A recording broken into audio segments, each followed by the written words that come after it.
What is up, my little deinos? Vepsis, your coach of the Helsinki Hydreigons, and we are here for the Eon World Trophy Week 2 battle versus Shuckleking, and his team be the Philadelphia Absol. He is someone that I have got to go up against several times in the past. More often than not, he has been able to beat me, which has been something that I always consider that he is then my kryptonite up until I'm able to start winning him more often than not and even out our personal record versus each other in triathlete format. Thankfully for me, the last time that I did got to go up against him in a triathlete battle was in the NPL Majors Season 9 Week 1 battle. Back then I was able to clutch out myself a win over him, but prior to that win he did have a winning streak versus me, like a 3-win streak or something like that. So he has been someone that I more often than not have always one reason or another barely lost to him. And that's something that I really hope that I can start preventing to happen and maybe start having a winning streak over him that I haven't been able to have in my triathlete career in itself when I go up against him. So the team of 6 that I'm gonna be bringing for this battle will be Mega Blastoise, Virizion, Cramble, Bronzong, Zeraora and Hydreigon. And the sets between these things are that Mega Blastoise is just bulky offensive with Water Pulse, Dark Pulse, Aura Sphere and Rapid Spin. The Virizion, what I was trying to say, the second member of the team will be running Close Combat, Axe Scissor, Synthesis and Sword Dance with the Payapa Berry to catch off guard hopefully his Mega Latios and taking on the Psychic Stab a lot better, or from the Mew for that matter. Then the Cramble is a standard physical defensive with Rocky Helmet with Player of Earthquake, Fire Punch and Thunder Wave.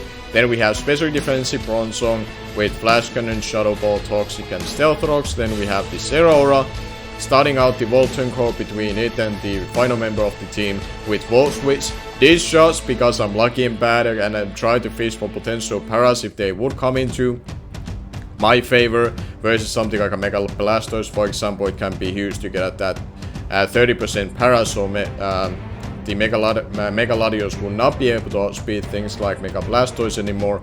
And then we also have Snarl to pop up the Colba Berry from Mew or lower special attacks from any of his members that will be taking this hit. And then we also pack the Taunt to shut down Mew if it's a bulky setup set or what have you, or just an annoyance set in general, and function as a stall breaker in that matter versus it, and also be able to prevent Ferrothorn to do any kind of shenanigans with hazards and such once he realizes that I cannot touch it too well. And then the final member of the team with it set is of course my mascot and favorite mon, Hydreigon man, with a Choice Scarf Monet set with Draco Meteor, Dark Pulse, Flash Cannon and U-Turn. Flash Cannon was there just for a potential regular Diancie to show up, which is one of the 5 mons that my opponent will not bring. And the other mons that he did not bring, which are also part of his rosters, were the Diancie, which I already touched on.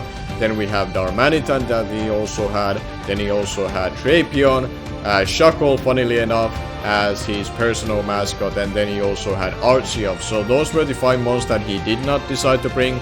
And the mons that he does decide to bring are Mew, Madafi, Mega Latios, Hariyama, Dugtrio and Ferrothorn. And I do want to mention that you're welcome, Shuckleking, by me passing on the Mega Latios 2 times on this draft, which normally I would not do, but because, like I mentioned on my draft analysis, I really wanted to use Zeraora and Hydreigon this time around, so he was the lucky person to be able to snatch Mega Latios round 2, and then he also got the Mew on round 1, and then he was somehow able to manage to steal up for Manafi on his last round pick. So he has a quite annoying start for his team that I have to find a way to beat it, but I do like the team that I was able to put together in a short amount of time, even though this battle we had this like right after, I believe, the UBL Season 3 finals. I believe that was the case. Either way, I did not have the most optimal time that I would like to have for a battle that I really felt like I should be putting a lot of time in to be able to have a best chance to win versus a guy like him and with the roster that he has. But I still like how it turned out, and hopefully it gives us a chance to have a very close and fun battle versus him and find a way to get the W. Big shoutouts to SlackOut for doing the graphics, and also big thank you to Automatthic for recording the game for this week. But now let's go and see how this battle is gonna be turning out. Hopefully we can start a winning getting our first win of the season, of course, after losing the week 1 battle, which did go up yesterday on my channel versus John Jr. and hopefully keep up the winning streak over someone like Shuckleking in itself when I go up against in my career, which, like I mentioned earlier on, has been a struggle for me at times that I stumbled on. But now we do lead up with the Mega Blastoise because I wanted to have as a good of a lead versus any kind of set of Mew. If he would lead up with it like he did, and he can deal with the maturity of his team, barring like a Ferrothorn lead, which I did have Virizion to switch into if I had to worry about that to be the case. But here I do go for the safe Water Pulse because I did not want the Hariyama to come in on a potential Dark Pulse that I thought he would think me go for, but he does go into his Ferrothorn instead, which means that he can take the Water Pulse a lot better than Dark Pulse would have been being a neutral hit instead. But I do happy to get the confusion out of this situation, so I'm a little bit lucky and bad in that scenario that where I got the prediction run, I'm still able to fish for the 20% of confusion, and then I happen to be able to also get him hit himself on that turn and get my Virizion in for completely free on that turn as I swap into it, because I do see this as my opportunity to go for the Sword Dance and hoping that he will bring the Mega Latios in versus me. But now Shuckleking reveals to have the yellow magic on this Ferrothorn, aka the Thunder Wave in itself, which is obviously a little bit of annoying that he happens to pack that, because now there's always a chance I don't get anything out of the turn if I get fully paralyzed. But now I decide that I have to go for the Axis, or I have to capitalize on this situation and not throw it away just going for a safe close combat. And what do you know, there comes the Mega Latios, prior Mega Evolved, and I was able to OHKO that thing right from the switch. So Virizion, aka the Mega Latios SLAYER, is on the battlefield and claiming the first kill. But now he does go into his Dugtrio. He will have the Aerial Ace. He is not banded, so I can live this hit guaranteed, but I get paralyzed on this situation. So instead of getting 2 kills with the Virizion, unfortunately the luck does now go into Shuckleking's way, which is fair enough because I had a little bit of luck in my favor so far on these couple of first turns. So we were able to at least neutralize the situation for both of the sides, that both of us have lost 1 mon, but I definitely take the trade-off because I was able to trade off my Virizion for his Mega Latios. So we take those still, we definitely take those on that kind of situation. And now I did go into my Hydreigon and I go for the U-turn because I did not expect the Dugtrio to stay in versus me, and I expected the Hariyama to come in, which I still think that based on his team this should be a Salvest for my Mega Blastoise and Hydreigon to be able to spawn hits from them a lot better. And here, as I bring my Cramble in, I'm anticipating him to switching to his Ferrothorn and not allow me to get a huge player off on his potential special wall for my bigger threats. But he makes a good play, expecting me to try to expect the Ferrothorn, goes for the Heavy Slam as I hit a Fire Punch on a thick fat Hariyama which did nothing. But now I get him back on this turn, and I go for the another Fire Punch because I'm stubborn as all hell, and I'm also a little bit lucky here because I get a Fire Punch burn on the Ferrothorn as it came in. So Cramble being my lucky charm yet again in Draft League format. I love this thing so much, man. It has a nickname that means a lot to me on a personal level, and it just seems to putting in the finest of work versus Shuckleking. Last time it was able to land Thunders versus a Scumrake and a Para. Now it was able to burn a Ferrothorn as well and to be able to two-shot it potentially. So I go for the Fire Punch yet again as a safe move, even if he would go into Hariyama. I didn't feel like I lose too much predicting at that point. And now he does go for the Heavy Slam, thankfully, because I did not have any more to Intimidate off, because he was able to shock it off, switching back and forth. I have to kind of shock it myself back into situation, so it is intimidated. So I kind of try to pivot around his Heavy Slam into potential knock combo close combat back into my Crample itself, but he swaps into his Mew as my Bronzong was out, which at the time I wasn't too sure what he was all about. But I do pack the Thunder Wave off the chance he would ever bring in his Mew or his Manaphy versus this thing, because I want to paralyze them if possible, and I did not think either of them can really afford to run Substitute versus me either, and maybe Mew would not also have Taunt versus me either. It could also still had the Taunt, to be fair, but I figured that off the chance he wouldn't, I would want to paralyze it, but that wasn't the case. He goes into his Ferrothorn as a sacking play appears to be, but we take those, man, cause my pure Fairy type will two-shot a Ferrothorn, cause why the heck not, man? That's how we roll over here, while as well getting these 10% chances. So either way, now he goes into his Hariyama, finishes me with the Heavy Slam. I did not figure that now it's worth for me to predict anymore. I just want to get the Rocky Helmet damage, because I was hoping that would feel me comfortable going to Mega Blastoise afterwards, even if it's Assault Vest. But I wasn't too comfortable that that is enough for Water Pulse to kill a Assault Vest Hariyama. So now I'm sacrificing essentially my Bronzong to get this Flash Cannon off, so it would be in range of my Mega Blastoise. But that does way too much to be Assault Vest. So he apparently was the Super Berry. I don't know what berry he actually had. He had a 50% Ipapa Berry on that thing. So that didn't really go my way, because I essentially sacked my Bronzong for nothing. But thankfully Bronzong wasn't really doing anything on this matchup particularly, except maybe switching to Mew, which I don't know yet that what kind of Mew it is. Maybe it's able to still beat my Bronzong regardless of that. So I didn't lose too much by it. At least I know that it's not Assault Vest anymore, so I feel more comfortable going to my Mega Blastoise, going for the Water Pulse, and thankfully it was enough to finish off the Hariyama. I wasn't too sure if that was a roll at that point.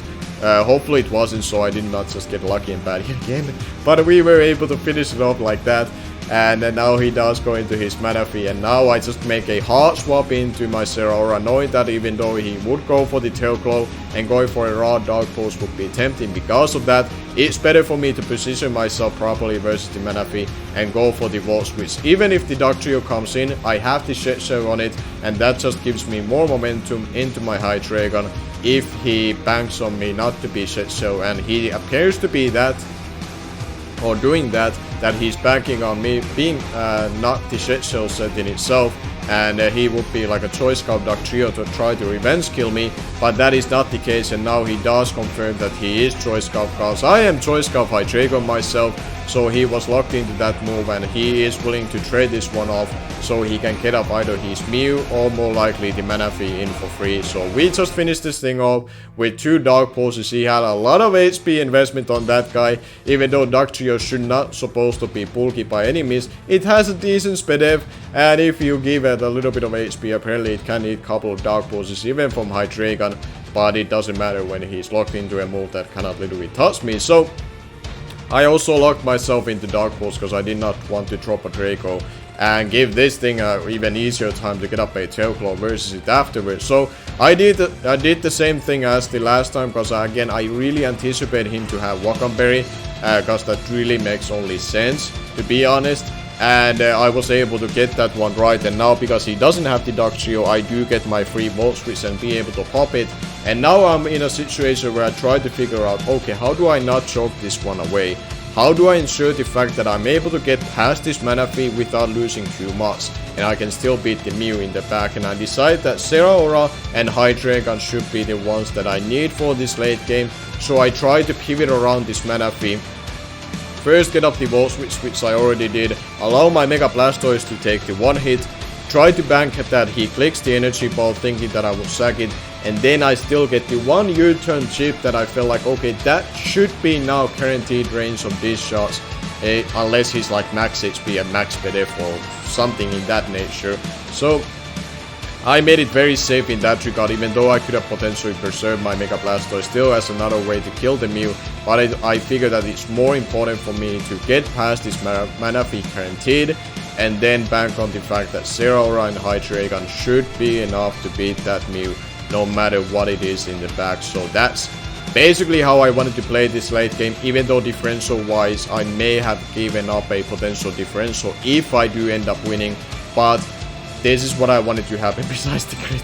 I still get a crit after all making that kind of effort to try to make it guaranteed kill, and then I still snatch the crit and still being a guaranteed kill because of that. But I want to think that was a guaranteed kill regardless of the crit, so I'm still happy how I played it out. And now that the Mew does come in, I go for the taunt, try to make sure that no matter what kind of set it is, I don't lose to it. It appears to be bulk up, so I know it's a physical variant because of it, because of course it is at that point.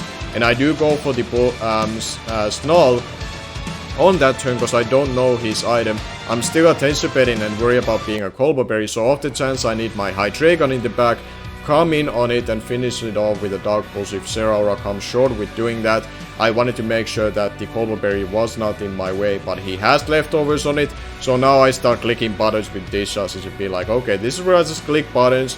Hopefully I snatch a paralysis on the way, and maybe that will be something that really helps me out regardless. But I do have to keep in mind that whenever the taunt is off, I have to consider a situation where do I have to go for it. Here it did go off, but I did not go for it because I was like, okay, maybe he does not expect me to attack at this point, and he would anticipate me to go for the taunt because it wore off, and he does go for the Drain Punch, so I get that one right. But now there is still a very good argument that now I should go for the taunt instead of attacking, but I believe I attacked this thing on this prior turn because I'm banking on that. I can just go for the discharges and then the Hydreigon can come in. If he reveals to have Soft Boil, I just taunted it again, but he gets fully paralyzed at that moment. So in a hindsight where I should have gone for the taunt, which I probably feel like I should have, I did not go for it. I went for the attacking move with the discharge, and I get rewarded by it because I did get the full paralyzation from that, and I was able to secure myself a 2-0 win instead of potentially losing Zeraora before getting the Hydreigon in and then claim the kill and the win from there. But good game to Shuckleking. Regardless of the hacks, I did say to him afterwards, I'm sorry for any kind of meaningful hacks that I might have gotten into my way. I immediately wanted to apologize that I felt lucky and bad, but I feel like it was a really cool game to watch. I had a lot of fun playing it, and it was refreshing for me that I went into battle. Even though I really wanted to win, I didn't like put super much amount of time compared to the UBL's play of runs that I was doing. So it was cool going to the battle, just to enjoy it, see how it goes, hopefully it will go into my way.